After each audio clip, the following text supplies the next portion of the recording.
Good afternoon from Seoul, Korea, ahead of the 2019 edition of their international races. While, as usual, we have a cup over 1,800 metres and the 1,200 metre sprint, apart from that, things are a little bit different this year because due to political tensions, there are no Japanese, which really opens things up, including for the locals. And it would be great to see if Dubai Carnival star Dolkong can carry off the big race today. He's well fancied, as is Korean star Blue Chipper in the sprint. There is, of course, though, a strong international contingent. We've got horses from 5 countries represented, including the Americans, who aren't going to make it easy for the home team.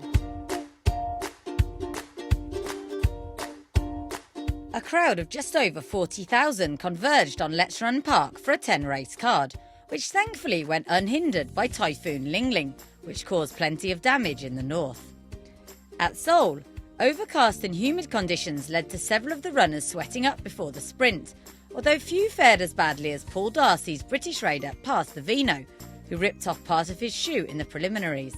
The runners are in the parade ring ahead of the career sprint, and the one who interests me most is number 13, Blue Chipper. He's done a bit of a winning sequence here in career, and they regard him as an up-and-coming star. And while obviously he hasn't faced international competition before, it's a lot more open this year. He could just be too good for the visitors.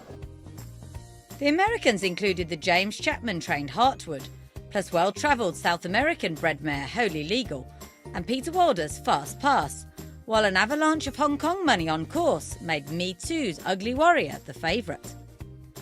Their efforts came to very little, however, as Blue Chipper led home an unprecedented Korean whitewash, the first 7 home all representing the hosts.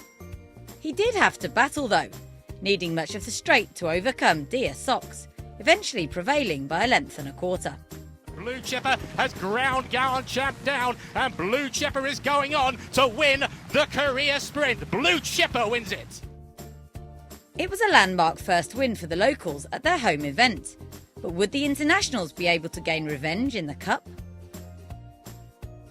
The horses are in the parade ring for the Cup, and the one who's going to come round behind me in a moment is one you should recognise, Dolkong, of course, our curling handicap winner for over at the Carnival. He should go very well here. He was second in the race before, and he's had quite a nice campaign since returning from Dubai. He won the Governor's Cup well and then ran out the easy winner of a trial by 7 lengths. It won't all go his way, though. We do have a very strong team of Americans led by Lone Sailor and also Harvey Wallbanger, who aims to be another international winner for Kenny McPeak.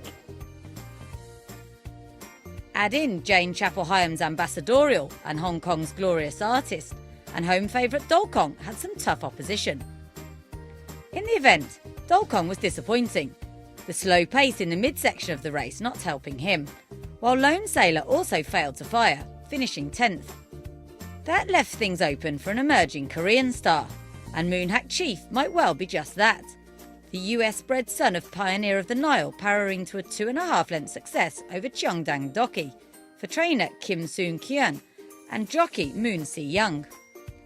Back in third was Chapel-Hyam's ex-Godolphin recruit Ambassadorial, who ran a blinder on his dirt debut under an astute David Egan ride.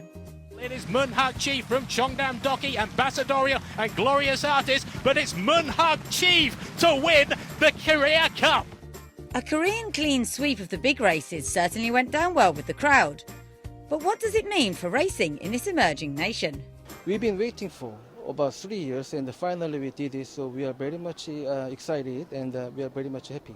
And do you think we'll see either of the winners in Dubai? Just before this interview, I met the trainer and the owner of the Blue Chipper, and they are very confident they will send the horse Blue Chipper to Dubai.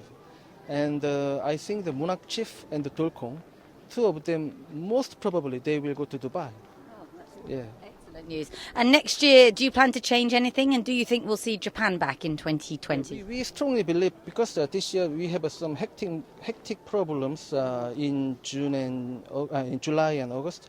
So it's a very unfortunate something happens. So, but this next year, definitely, more than definitely, we will invite the Japanese horses.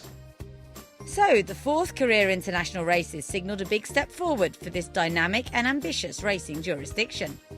Now, Moonhak Chief and Blue Chipper will take their show on the road and try to rule elsewhere too.